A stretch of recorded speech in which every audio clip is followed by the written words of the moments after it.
Hello, everyone. Welcome to the Mindscape podcast. I'm your host, Sean Carroll, and today we're going to be talking about an interesting take on ethics and morality on a societal or even global level, but not talking with a philosopher, talking with economist Tyler Cowen. Tyler is well known among people who read the internet. He's an accomplished economist and author, also the host of his own podcast called Conversations with Tyler. But perhaps if you are an internet person, you know him best for his extremely successful blog, Marginal Revolution, that he runs with his colleague at George Mason University, Alex Tabarrok. Tyler has very distinctive style on the blog. It's pithy and provocative, and he specializes in turning an economist's eye to a wide variety of issues, from things like global trade that you would expect economists to write about, to how to enjoy music or read books or what to order in a restaurant when you go visit a foreign city. This kind of perspective is very, very useful. And Tyler now turns his perspective in a new book called Stubborn Attachments to the question of how we should act as a society so as to be good consequentialists. He's not a firm consequentialist when it comes to morality. Some of you may know that two great competing schools of morality or ethics are consequentialism, that says there's some act that you do, and whether your act is moral or not depends on what its consequences are. Typically, you're kind of a utilitarian. You want to increase the greatest good for the greatest number, or some other measure of utility aggregated over people, as opposed to deontologists who have rules that they follow, and it's not the consequences that matter, it's the rules themselves. So in his new book, Tyler says if you're a good consequentialist and you want to sort of increase the greatest good for the greatest number, it's not just people today that matter, it's future generations that matter just as much. And so if you believe that, that's not arguable assumption, of course. You could typically discount the future generations because you don't know as much about them, but he says there's no good reason to do that. And if that's true, then what we know from empirical studies is that if you have economic growth now, then eventually everybody benefits. Economic growth now doesn't benefit everybody today. It's unequally spread in its benefits. But ultimately, if the whole society is doing better economically, then generally almost everyone gets better off. And therefore, if you care about future generations, the moral thing to do is to work to increase economic growth today. Now, you can argue with this, and of course, it's not quite that naive. If you concentrate on short-term economic growth and destroy the planet, then you haven't increased anybody's utility, so you have to be careful about those kinds of risks that you'd be taking. And so these are the issues that we'll be talking about on the podcast today in a very wide-ranging conversation. I do want to apologize a little bit, both to listeners and to Tyler, because I mixed up the date when we were supposed to have our conversation. As a result, I was less prepared than usual. And we also had tech problems. We couldn't use Zencastr, which I usually use. We used Skype, so the audio quality is not what it could be. So Tyler was great. The conversation is extremely useful, but I wasn't quite ready myself to dig in as deeply as I would really like. Nevertheless, that's still just, compared to what I wanted it to be, the conversation turned out great overall. There's a lot of food for thought. You may or may not agree with it, but it does what good sort of thought experiment, philosophy, economics, and so forth should do. It pushes your brain in directions that it might not usually go. And there's a detour at the end of the conversation into the many worlds interpretation of quantum mechanics, which I'm sure everyone will like. So with that in mind, let's go.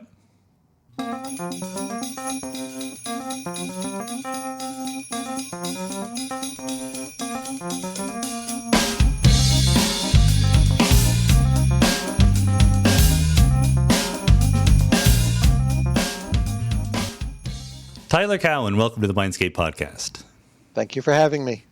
So I wanted to start with sort of a higher level meta question. You're an economist, of course, but not just that. You've written some books about, how to think like an economist, how to order lunch like an economist. How important is that being an economist to how you think about yourself? Well, it's a lens through which you see the entire world. So I think in general, too many academics, they segregate their research from their lives, and they treat them as two separate things. But if you're going to do economics or philosophy or political science, you want to realize, you should live what you preach in some sense. So I think that's been an important part of what I've tried to do in my life. So what does it mean then in your mind to think like an economist or to live your life like an economist? that when you see a situation, you try to ask, why did this come about? Is this the result of some kind of more generalizable model? You ask, what here are the preferences and the constraints? What are the incentives facing the individuals? Just some very basic categories. You start applying, you throw them at the problem.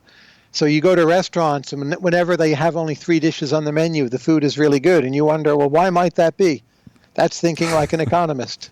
Well, I mean, I that was more or less the kind of answer I'd expect you to give. And I think it's interesting because probably if you talk to people on the street and ask them how economists think, you would hear words like money and finance and budgets, and none of those words appeared in what you just said. Money is only one thing that people value. We also value respect, recognition, love, friendship. So a typical economic question, if you're sitting in a movie and you're bored, should you walk out? Because you've already paid for the ticket. You're not getting that money back. It's a sunk cost. So basically, you should go. So basically, economics is a way of being a rational person, sort of fulfilling your desires in terms of your maximizing your actions to get whatever incentives, whatever desires you have. Is that right? Or sometimes it's a way of understanding why you're not a rational person. So we're never going to approach that model, and maybe we shouldn't kick ourselves too hard for that. But again, it's just organizing categories to put your thoughts into and help you see, patterns across different decisions.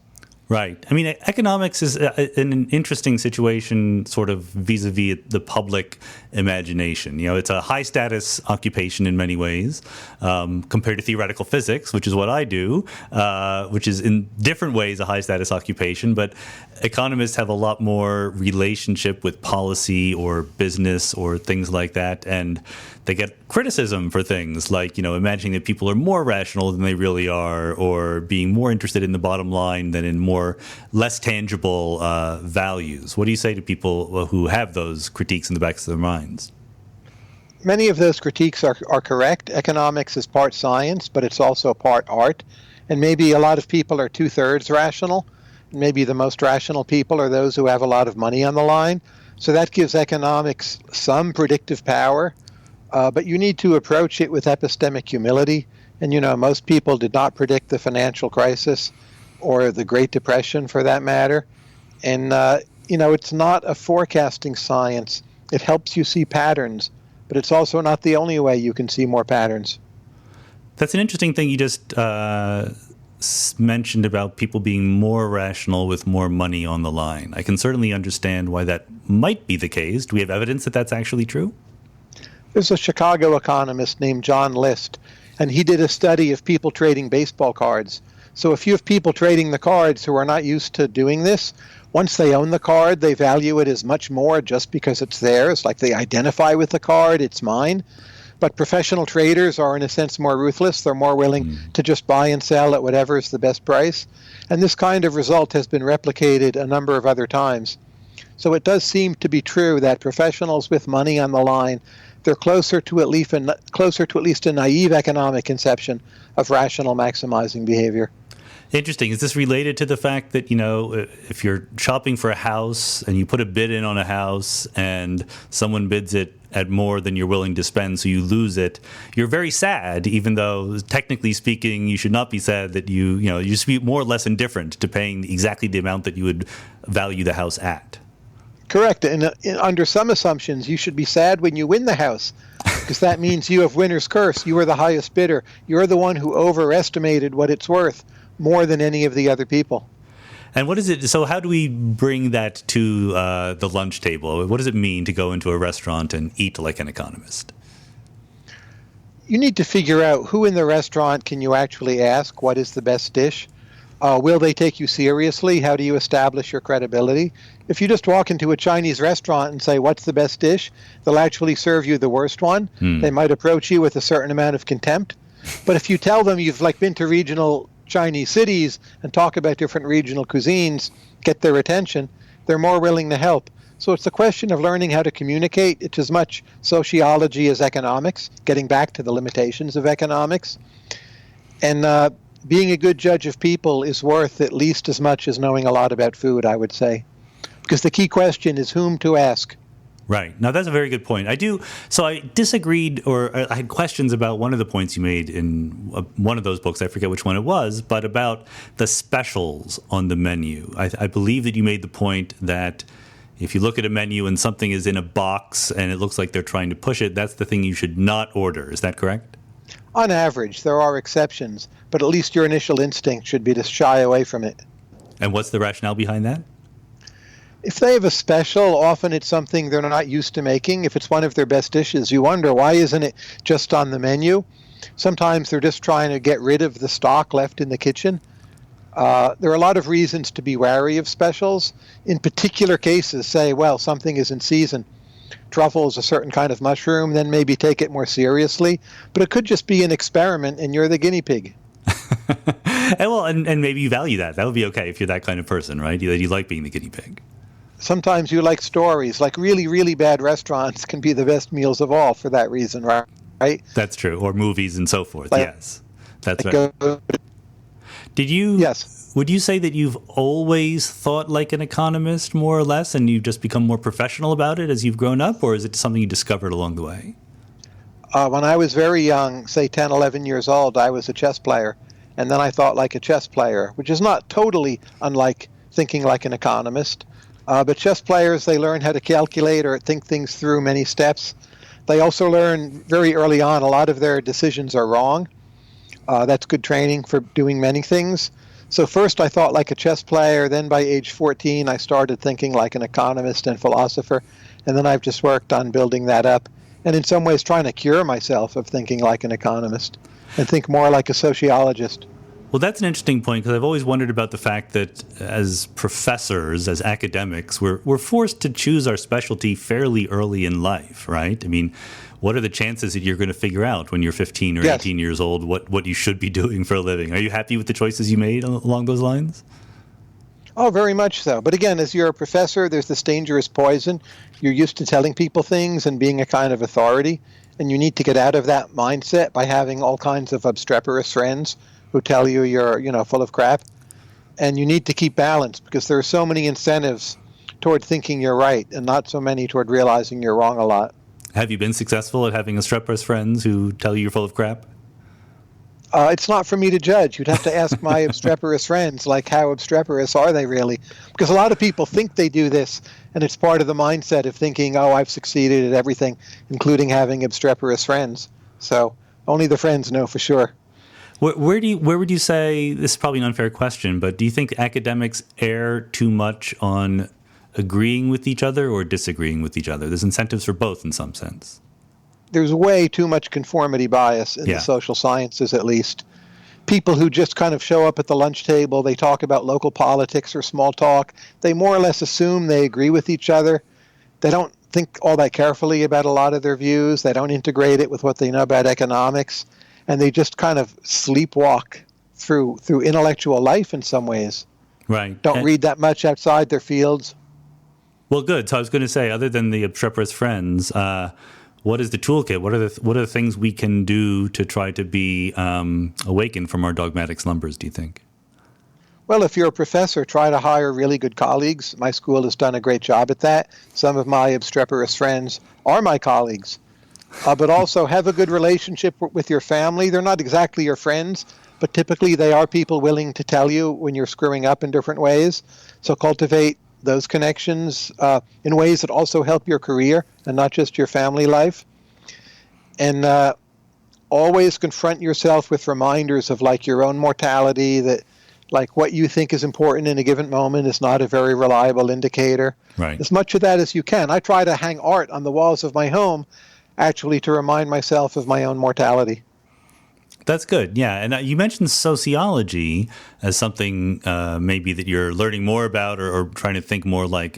But philosophy certainly shows up a lot in the new book. Is that a professional interest in philosophy, or is it just something you can't avoid if you try to do economics?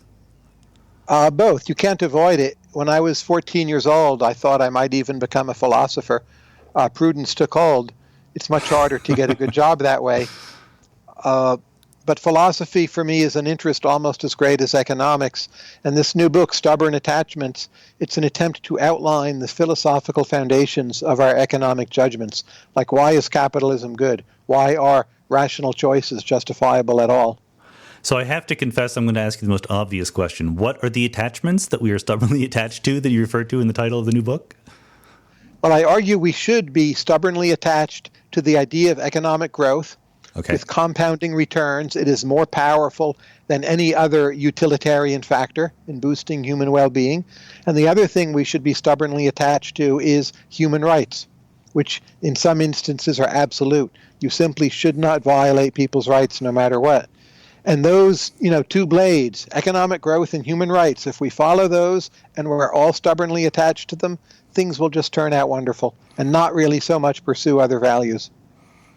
Right, at the macro level. I can say I think I really enjoyed the book, by the way. And, it's very short. I encourage listeners to read it. It's a set of big ideas that I hadn't quite come across before. And it's one of those books, whether you agree with it or not, it's worth taking seriously. Can I ask,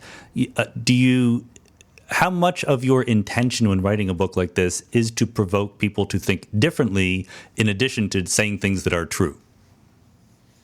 Somewhat, but the main intention in any book I write is to provoke myself to figure out what I think at all. So they're like unsolved problems in my mind, and I only work them out by writing about them. So it's a very selfish endeavor. Maybe I should have the reader more in mind, but I don't. It's not so much a didactic purpose, but more directed toward me. Yeah, I don't know. I mean, I feel the same way, and also with the podcast. I know that you're also a podcaster. I mean, my personal podcasting goal is to have conversations that I enjoy. Do you find that not only for books, but for your wider communicative strategy? Sure. My podcast's Conversations with Tyler, it's called. I'm not paid to do them. Even indirectly, I don't think they earn me any money. So I'd better enjoy it. But the main reason I do it is partly to ask people questions, but it's also to focus my own reading. Right. So if I'm studying like Paul Krugman or Larry Summers or Kareem Abdul-Jabbar, I learn so much reading about them. So it's the improvement in my thinking before the podcast ever happens that's the biggest gain for me. Exactly. I definitely find the same thing. And so I think, we have the time here. I want to really dig into the philosophical presuppositions in the new book. So you mentioned there's a sort of consequentialist aspect to how you're thinking. We should do things to get some large good, but you're not a pure consequentialist. You want to soften that a little bit with some rules, some rights. I mean, how specific can you be about how we mix this goal of being utilitarian or consequentialist with human rights or other rule-based deontological guidelines? Most of my book is about the consequentialism. And I think I say in the preface I'm something like a two-thirds utilitarian. Usually consequences are the thing that matters. But, should we slaughter large numbers of innocent babies just to boost GDP a bit? I definitely want to say no. So I'm carving out for the reader a kind of protected sphere. These are the things we shouldn't do. And then in the space of what's left, I'm trying to figure out what's best. And I keep on coming back to this idea of compounding returns. Right. If you can get compounding returns, you're probably doing the right thing. I'd say that's the core point of the book on the practical issues. And also with your own education, your own knowledge. Like, are you learning in some kind of compounding way over time? If you're not, you're probably not getting very far. Right. I want to get into compound returns in detail, but I think that there's this prior claim, which I thought to be, the most substantial one, that you think that we discount the future consequences too much. I mean, I know that economists professionally discount future predictions a little bit, but as utilitarians, people often try to get the greatest good for the greatest number of people alive right now. And you're saying people alive 100 generations from now should count for almost as much. Is that right? Once they arrive, they are no less real. So imagine that Cleopatra, several thousand years ago, had decided she would take an extra helping of dessert, knowing that this would lead to the death of 3,000 people today. I mean, discounting could in principle justify a decision like that, but I think that's indefensible. So, as individuals, we often discount out of weakness, like, I'll go to the dentist another week later.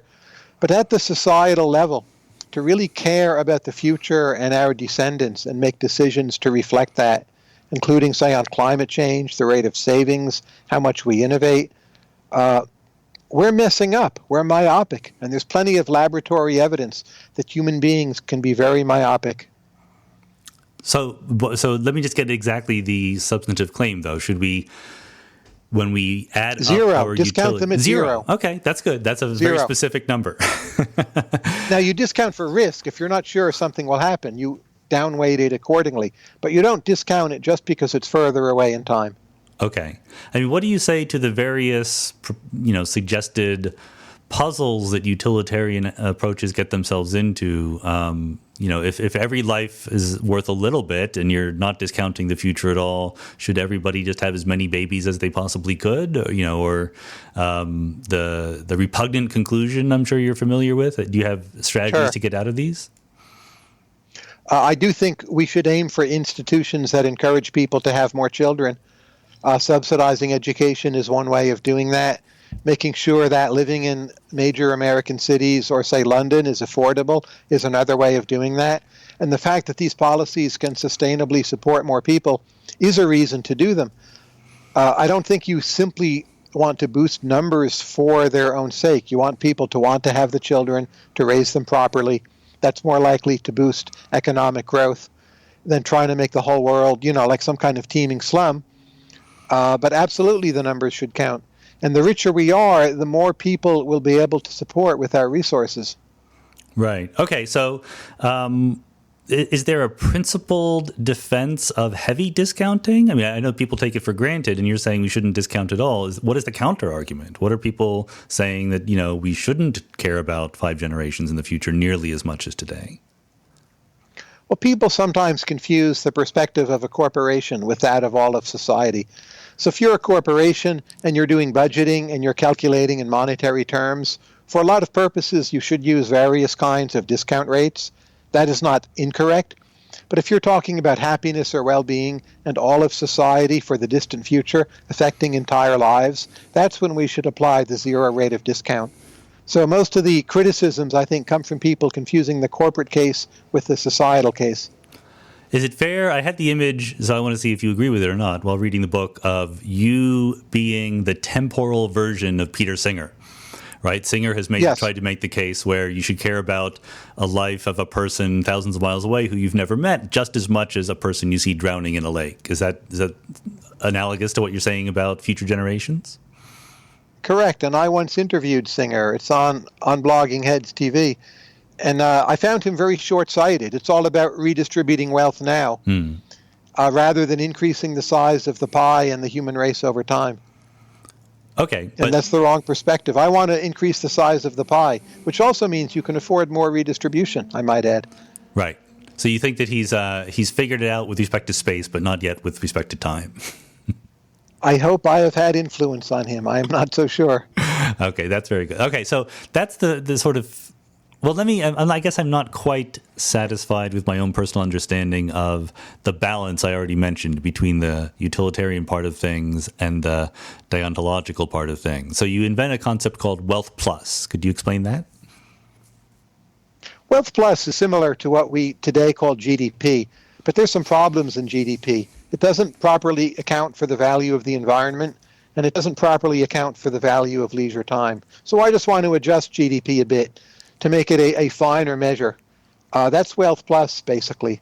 And over time, a much richer society is going to be much happier, much better off, more creative, more rewarding than a much poorer society, even if it's not at first. If you look at countries that have, say, a third or the fifth of the per capita income of America, I mean, they're really much worse places to live. And you see this in terms of where people want to migrate.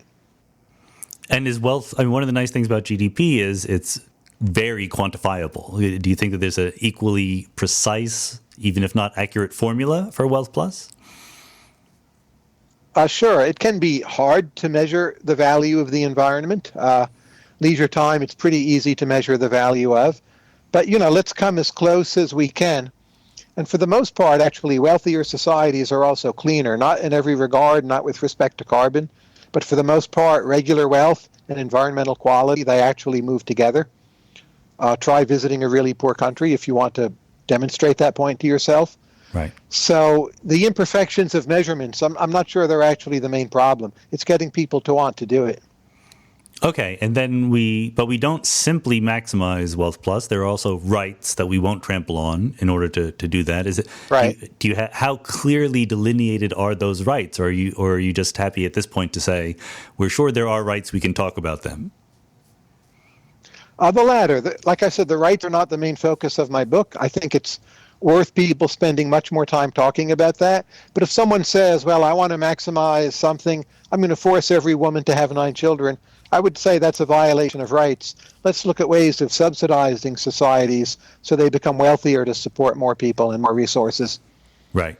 I mean, in some sense, I would associate deontological approaches more with a kind of libertarian political outlook, in the sense that let people do what they want and let the consequences fall where they may.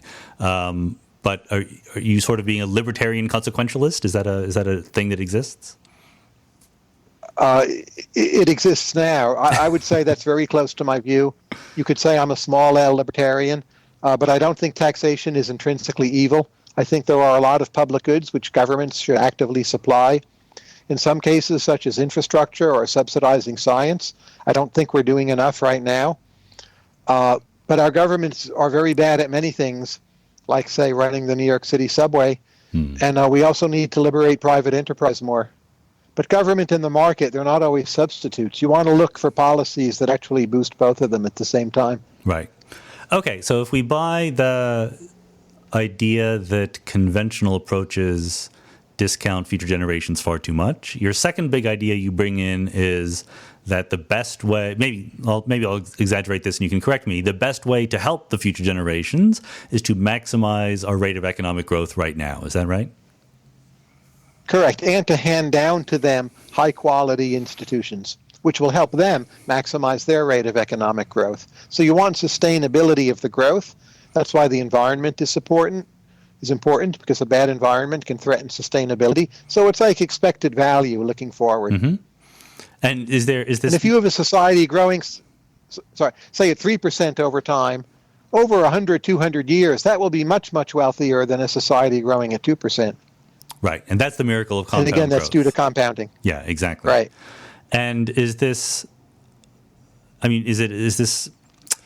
what can I say? The claim is that if you have lots of economic growth, more or less everyone benefits, right? It's not just, we could imagine in principle economic growth where a tiny slice of people benefited a lot and a lot of people didn't, but empirically that doesn't seem to be the case. Is that what was in the back of our minds here?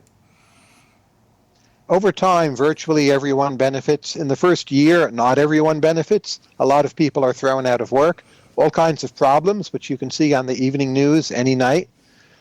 But if you look at countries that devote themselves to economic growth, such as South Korea or Japan, and you look at where they are now, compared, say, to 70, 80 years ago, I absolutely think it's correct that virtually everyone is better off. But not in the given year, right? Clearly Sure. not. People get upset. Yeah. And is that, so what is the theoretical or empirical argument as to why that is the case? I mean, we should, if this is going to be a major policy driver, we should try to understand why it is true that everyone benefits, rather than some nightmare where one person gets all the wealth and everyone else suffers. Humans can do things with resources. They want to produce for other humans, sell things to other human beings. Economic growth is exactly that process of figuring out which goods and services other people want. And if you have more of it over time, again, real incomes will rise, wages will rise, people will take better, more rewarding and safer jobs. They'll have more choice as to, whom to marry. Healthcare will be better, education will be better, there'll be less infant mortality. There's so many angles of our lives become a lot better. Well, what is the connection between having more choices about who to marry and economic growth? Well, say you have an agricultural society, it's poor, everyone lives in a small village, you're not very mobile, you don't have railways. Odds are you'll marry someone right in your village. If you're gay, probably there's less toleration of being gay than there is in most countries today, and you might marry someone of the opposite gender and not actually want to do that. It's pretty common in human history. And capitalism has eased a lot of those constraints. Okay, so the argument is something like there's a kind of cosmopolitanism or even sort of a liberalism of values that goes along with increased economic prosperity. And it will, over time, make virtually everyone happy. Maybe not misanthropes, right? So I don't think you can say everyone is better off. But if the misanthropes are the main problem, I feel things are looking pretty good for economic growth. Well, so how do you think about cases like China, for example, where they're getting a lot of economic growth with less political or social liberties than we have here? Do you think that that's going to be a temporary condition and the greater prosperity will lead to greater liberalization, or is it just the price we pay? There's a common pattern in other East Asian economies. You see it in Taiwan. You see it somewhat in Singapore. You see it in South Korea, also Japan, that at some point of wealth, people demand democracy and it's given to them. Now, China is about arriving at that point. It's not clear they will actually democratize. I very much believe it would be better if they did. I don't think China should have been a democracy all along. It probably would not have been stable. So I think the Communist Party has actually done a pretty remarkable job there, and we should credit them for that. But it's a tyrannical, also somewhat inefficient institution, and it needs to reform and evolve into something much better, as, say, Taiwan has done. We'll see if it happens. It's not guaranteed. No, right. It's not guaranteed. I'm sure that there are arguments back and forth, so I was just interested in your perspective. I mean, one person might say, with greater economic prosperity comes more resources. People can talk to each other. They can share ideas. They're going to demand more say in how the country's run. Someone more pessimistic might say that, we have technologies and means of control now that might make repressive autocracy more stable, harder to rebel against. Do you have feelings about this? The wealthy Western democracies so far have been quite stable as democracies. I don't see any of them evolving into the Chinese model. The Chinese model arguably is becoming less stable. Power is more centralized in China than it was even a few years ago. All that ability to have surveillance, I think, will prove destabilizing rather than a good thing for them. The idea is you give everyone a social credit score and get complete cooperation. Right. I don't think they'll be able to make that work. So, I mean, there is a kind of competition of systems going on. Not only do I favor the capitalist democracies, but I would be willing to bet on them. And in a sense, I have with my life choices. Right. So what does it come down to in terms of straightforward policy prescriptions right now? What are the things that our country should do to maximize economic growth as opposed to some of the alternatives? We should regulate most of our economy much less. But that said, many parts of the environment, we should be tougher with regulations. We should spend more money subsidizing science. In some cases, build more infrastructure. And simply culturally move to a situation where it's possible, say, to build the Golden Gate Bridge in 3 years, as we once did, to build the Empire State Building as quickly as we did, to put a man on the moon in basically 7 years, starting from scratch. We've lost a lot of those capabilities. It can take us decades just to extend one subway line in Manhattan.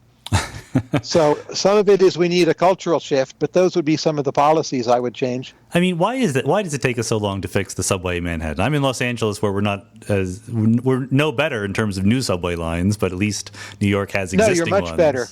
You think? I don't know. I mean, you've done a much better job than any other American city. Still poor by Chinese standards, I might add.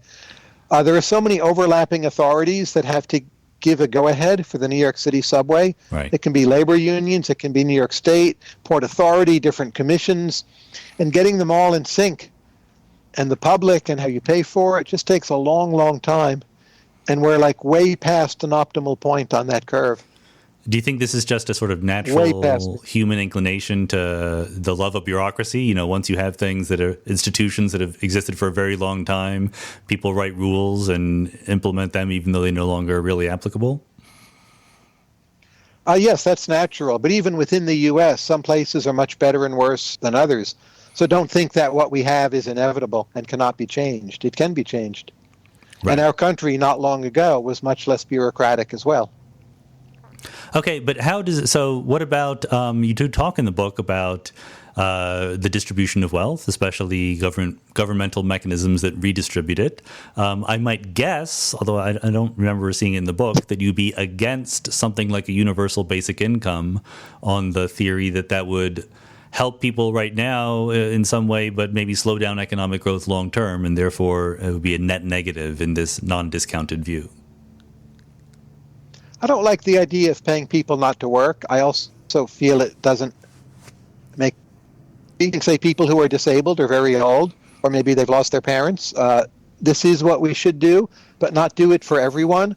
The best kinds of redistributions are those that say educate poor children or fix up their health or end malnutrition. And those also boost wealth. So if you follow the lodestar of boosting wealth, you'll be led toward the better rather than the worse redistributions. Okay, so it's not that we should be afraid of redistribution in general, but you want to give people the tools to make better lives for themselves, and then wealth will increase across the board. That's right, but I'm way less enthusiastic about just taking money from rich people and giving it to poor. If the incentive on both sides is to work less and create less, then I generally don't want to do it. I would just say stick with wealth-enhancing redistribution. There's plenty of that we can do. It's very powerful. Do you have feelings about the level of inequality in the U.S. today, or is level of inequality irrelevant and it's more about incentives towards wealth creation? I look more at incentives toward wealth creation. Inequality is an ex post measure of a big distribution. I would just say look at concrete barriers against opportunity, and there are many for today's poor, and let's take more of them away. So in that sense, inequality matters a lot. But don't focus on the distribution. So if rich people get richer and the poor people are no worse off, to me that's fine. Right, yeah. There are certainly other people who disagree with that, but I think I'm on your side there. Yeah. So you'd be very much in favor of, better education, especially for poor people, maybe better health care also to get people out of the risky times early in life. And then so everyone can grow up more or less healthy and well-educated and try to make a wealthier country.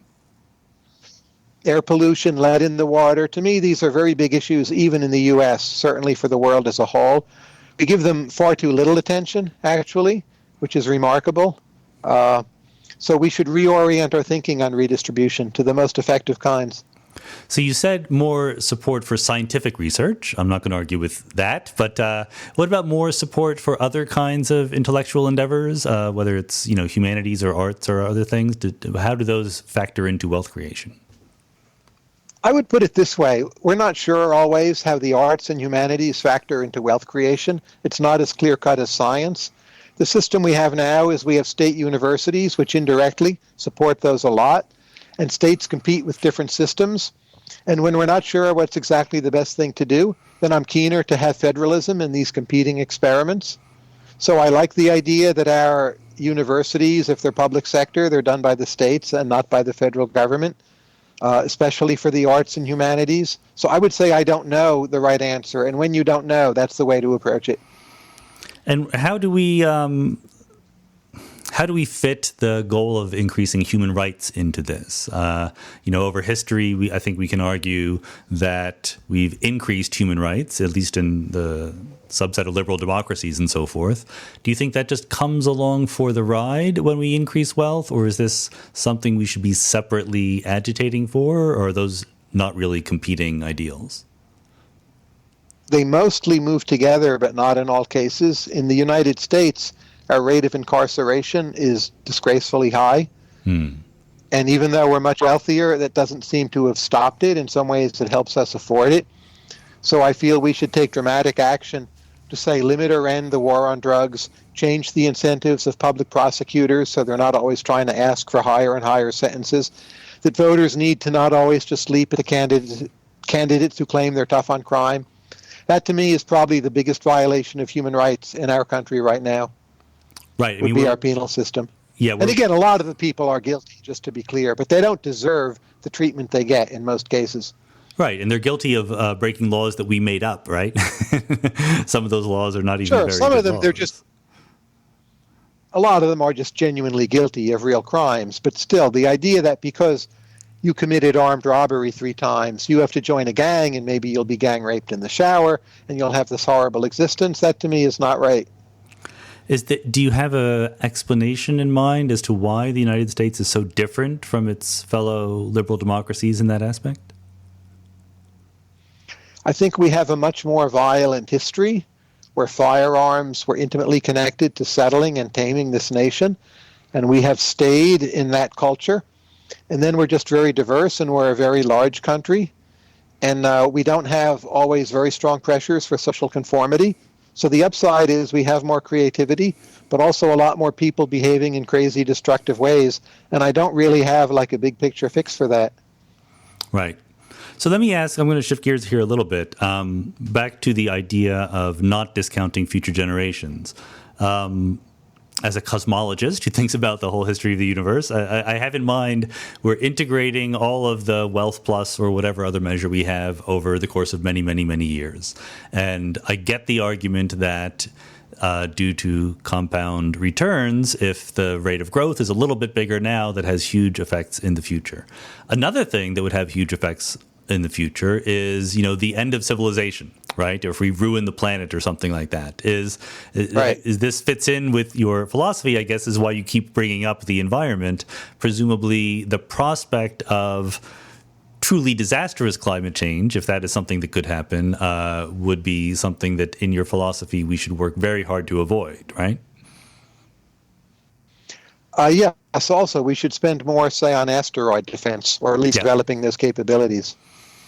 And by the way, as a cosmologist, if I can just interject, please. What's most likely the best theory of the universe? Is it string theory? Is it something else? Is it many worlds, quantum mechanics? What's your opinion?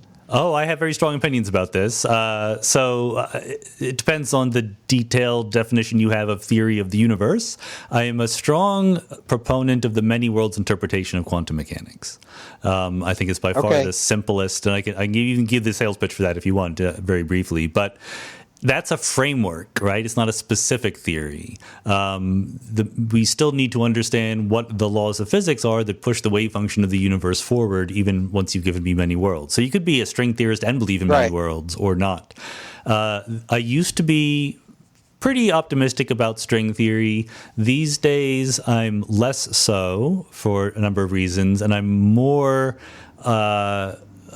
thinking that we just need to not take something like strings and quantize them. We need to look at quantum mechanics from the start and find gravity and space-time and the universe within it, if that makes sense. And what makes the many worlds different universes? Is it that they're branching based on quantum states? Yeah, exactly. If so, does the number of worlds rise very rapidly? It rises very rapidly. As time passes. Yep, it rises very rapidly, and it's every time that a quantum system that is in superposition becomes entangled with its environment, the universe branches, and that happens a lot. It's still nowhere near so many universes we have to worry about running out. Even if it's a finite number, we can estimate the total number of universes we're allowed to have. It's way bigger than the number of branching events that have occurred. Set me straight on my worry then. If we apply an anthropic principle, does this continual increase of branches mean we're very, very close to the end of the universe as we know it, or the multiverse? No, in some reasonable measures, we're halfway in some sense. Your intuition is right. If we keep on branching, there is a limit past which branching ceases to make sense. It's very, very much like the growth of entropy in a system. So if you start very orderly and you let entropy go, it will increase. Eventually you would hit equilibrium, and equilibrium means entropy can't grow anymore. Likewise, there will be a place when branching can't happen anymore, but it's going to be very far in the future. But aren't we likely to be living in the most branched universe, maximum branching? Because we could be in any number of different world states. So we're probably in a very densely populated part of the multiverse with a lot of branches, and that means it's pretty close to the end, or is that wrong? No, I think that's wrong. I'm not telling you it's right. I just am worried about this. No, I get it. I think that there is a reasonable anthropic argument, as you imply, that universes like ours should be dense in the space of universes. But this is a very interesting question that intentionally or not goes exactly back to this temporal discussion we're having.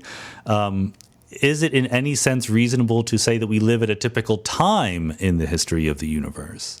And I think the answer there is no, exactly because we're so far away from equilibrium. I think you can make an argument that you live in a typical place or time if things around you look more or less the same.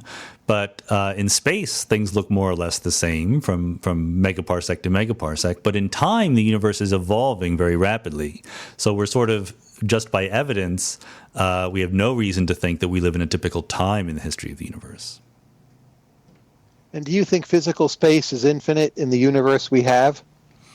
Not the multiverse, but you get what I'm asking, right? Yeah, the observable universe is absolutely finite, and our best theory says it will remain finite. There is a horizon that has a fixed size, and we'll never be able to see beyond it.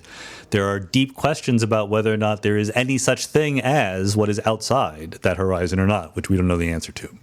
Sure. There's a whole literature on infinite ethics. How do you do ethics if the number of people is infinity? I suspect it's simply not tractable, but I've been reading more on this lately. Yeah, no, I'm thinking along the same lines, which is why, it's part of why I asked this question. If you do take as a posit that future generations count just as much as current ones, don't we have to think very deeply about the future of consciousness and uploading into computers and living in a simulation and the end of the universe? I mean, it doesn't sort of creating as many conscious observers as quickly as possible just so they can be around for as long as possible become a very worthwhile goal? I'm all for creating more conscious observers. When you say as quickly as possible, you need to wait that for stability. But I do think it should be a goal. I'm not sure settling other planets will ever be possible. But insofar as it might be, I would favor that. It also diversifies against risk. I think there's quite a good chance, we all won't last another 800 years. But still, in like year 300 or 400 from now, we can just make things much, much better than it otherwise would be. But the idea that we're just going to have like a million more years to play around with physics and the cosmos, that strikes me as unlikely. I think we'll destroy ourselves. Million's not that long, cosmologically speaking, right? Or even biologically speaking. But for humans. For humans, it's very, very long. We haven't had... If you think of weapons of mass destruction, the chance they're used in a major way in any year is quite small. But just, let enough years tick off, and at some point it will happen. Absolutely. So, I mean, that's my biggest worry. I think that's a very big worry. And also, I was recently impressed upon the danger of solar flares for destroying our... the civilization as we know it. Solar flares happen all the time. They're not that big, but it's very plausible that there is a long tail. And, once every 1,000 years, a solar flare comes along that would completely wipe out the electrical grid. If that were true, we would never know because 1,000 years ago, there was no electrical grid, to exist. So I think these existential risks are individually far out, but collectively very worth taking into consideration. That's exactly my view. And what do you think about simulations and uploading brains? Do you think that those will count just as much as conscious feeling creatures to whom we should give weight when we calculate wealth plus? Well, in a computational sense, arguably we're simulations now. So I'm not sure that the distinction between we real people and the simulations is well defined. So if they're conscious, intelligent, sentient beings with emotions and complex lives and goals and plans, they should count. A lot of non-human animals probably should count for more than we count them. You could dream up creatures that I'm just not capable of understanding, and I couldn't tell you how much they should count or not count for. But in the meantime, we sort of know what we have to work with right now. But it does suggest a strategy for maximizing something, which is work as hard as we can to make artificially intelligent creatures and then send them on spaceships with the ability to self-reproduce and scatter them throughout the galaxy, right? So, we have a bulwark against existential risks that is as strong as we can imagine if we've put our artificially intelligent creatures around every star in the galaxy. I favor trying to do this. I'm not sure how possible it would be, but subsidizing science now will get us toward that goal, right? It's not right before us, but if we invest much more heavily in basic science, we'll have a chance. So I favor trying to do panspermia. I would like to see also private philanthropy get more involved. Self-replicating von Neumann machines powered by different, stars around the galaxy. let it rip, send biological material around with more advanced technologies, send probes that attempt some version of terraforming. But like in the short run, we have so many problems to solve that just mean making better science now. Right, right. And the solutions, doing the things that you just listed, all of which sound great. Like you say, we don't know the direct path to doing them, so maybe just learning some basic science and technology is actually the best strategy for the short term, right? And getting people to respect the notion of like doing things quickly and doing them well, like American science so effectively did throughout most of the 20th century, and not losing that culture, which is not really just a money thing, it's a mental thing. It is, my personal belief. So rates of productivity growth, were much higher than they are right now. And scientific progress, other than like tech and Moore's Law, it was mostly much more rapid. It was, and there's two Look things at how the going airplane. on. Sorry, I think there's two things going on that I'm not sure their relative magnitude. One is, with the Manhattan Project in World War II, physicists, sort of like myself, got a lot more credit than we deserve for making the world a good place, or at least affecting the outcomes that happen in the world, and therefore we were flooded with money, and it was good. We could do a lot of research, even if it didn't pay off immediately. And that's sort of gone away. It's been a while since a great physics discovery has changed the geopolitical landscape like that one did. The other one is that, as I say in my book, The Big Picture, the laws of physics underlying everyday life have been figured out. We know what atoms and particles are. The discoveries that we get in fundamental physics these days don't lead to any technological advances. The technological advances come from higher level things, condensed matter physics, biophysics, chemistry, and things like that. But I see some retrogressions, like with nuclear power, which is quite green. You look at how planes advanced, airplanes, in their first, say, 60 years, compared to how they've advanced in the last 40 to 50 years. Right. It's a big difference. We're still flying planes basically designed in the late 60s, which no one at the time would have thought would have been the case. So I see, traffic is much worse. A lot of areas where we're just content to be quite mediocre. And for the planes, and some of it's a policy problem.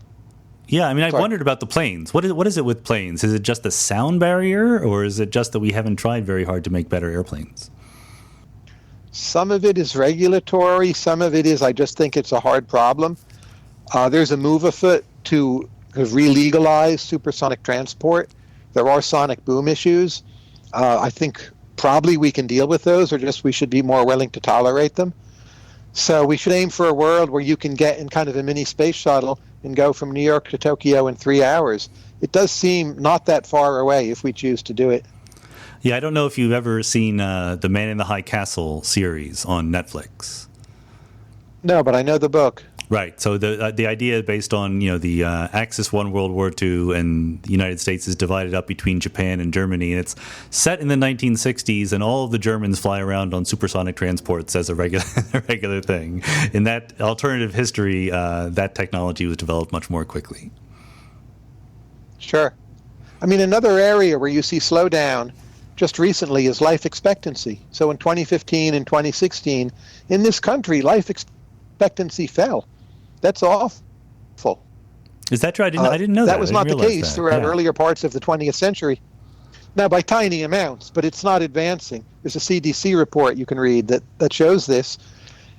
And again, in, say, 1961, that A would have been impossible and B would not have been tolerated.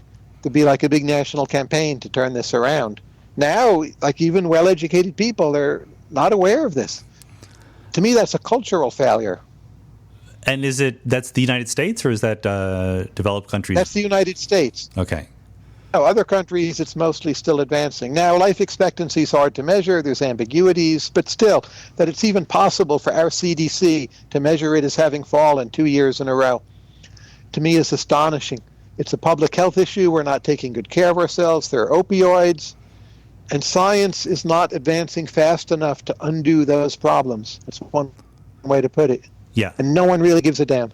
Yeah. No, that's a weird. We certainly spend a lot of money on those last few weeks of our lives, right? And that's a weird thing that maybe other cultures don't do as much. But extending the profitable part of our lives is something we're less good at. Correct. And So I think there's a lot of ways in which we're screwing up and could do better. Yeah, I mean, so what do you how have people reacted to the book? The book is out yet, right? Is that correct? It's not out yet. It comes out October 16th, Okay. so it has not been reviewed yet. Early readers quite like it, but obviously they tend to be people who already know me. Maybe they're not objective. But I view this book as kind of the culmination of my thought on a free society, thinking about it, actually writing the book over a 20-year period.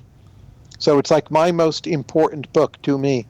And so like I said, I thought the ideas in there are wonderful and provocative, and I remember taking a graduate philosophy course with John Rawls when I was at Harvard, and he said his goal is not that he be correct, but that there be no mistakes in the book. So what he meant was, there's some axioms, there's some starting points, and you can disagree with that, but from the starting points, you should derive the correct conclusions. And I didn't see any obvious mistakes in your book. I think that people can probably disagree with some of the initial starting assumptions, which is fair enough, right? Thank you. I'll tell you what I think was Rawls's big mistake. It had to do with economic growth. He was overly enamored of steady state, stationary state of John Stuart Mill, and he thought growth was possibly unjust because the first generation, they were the worst off people, and to be asking them to save and help grow the economy, he worried that might be wrong. And that's very different from my view, as you know. And that, I think, is the weak spot in Rawls that most people don't talk about. Well, when he puts us in the original position, maybe one of the things that is not there is you're not supposed to know who you are in the world, right? But maybe secretly Right. He implied that you knew when you were in the world. And if you imagine there's this whole future ahead of us that we haven't been to yet, then maybe the decisions we made would be different if we could make that future better. I think he should have admitted it doesn't work across generations. And I think in his later political liberalism, he at least implicitly more or less says this. But since you brought up Rawls, I just thought I would give you my take on it. That's perfectly fair. He's a brilliant thinker and writer.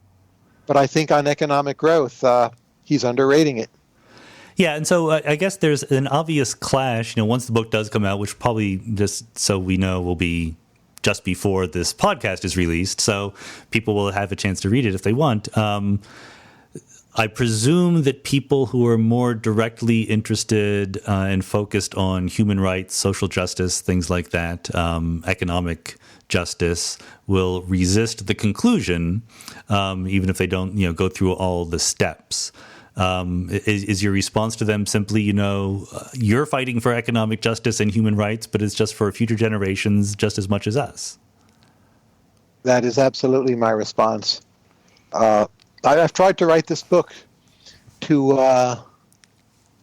in part persuade people there's a somewhat different vision of economic justice involving the future.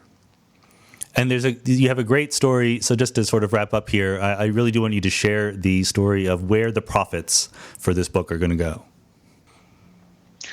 There's a fellow I met in Ethiopia. I call him Jonas. He was my travel guide in Lalibela, which is a famous Ethiopian city with old stone churches. And of all the people I met in Ethiopia, he struck me as maybe the smartest and the most stable. He had good English. He supports a family of his income is really quite low. I visited his house, and I pledged to send him all of the royalties I receive from this book. So I will get nothing, and he will get all of it. So if you buy my book, you are helping to support Jonas and his family of 10 people, including his children, his parents. And to me, that's a very worthy cause. I argue in the book we should be more altruistic at the margin and think more about like other people. And that's my chance to do something for him, but also for the future, at least the future of Ethiopia. So I think I said at the beginning, I very much believe people should live what they write. And that's part of my highly imperfect attempt to do that. I mean, I can't help but be the curmudgeonly one who asks, this is not really in the tradition of effective altruism where, you should spread your wealth a little bit more widely. So in some sense, are you, setting an example just as much as you're actually trying to help the world with this gesture? Well, I'm directly helping 10 people. I wouldn't say that's widely, but it's more than just one person. But I view it myself as venture capitalist. Who will steward the funds most effectively? And I'm making a bet on Jonas, because of the time I spent with him. Sounds like a good bet to make. Tyler Cowen, thanks so much for being on the podcast. My pleasure. Thank you for your insights on physics and all the questions. My pleasure. Thanks.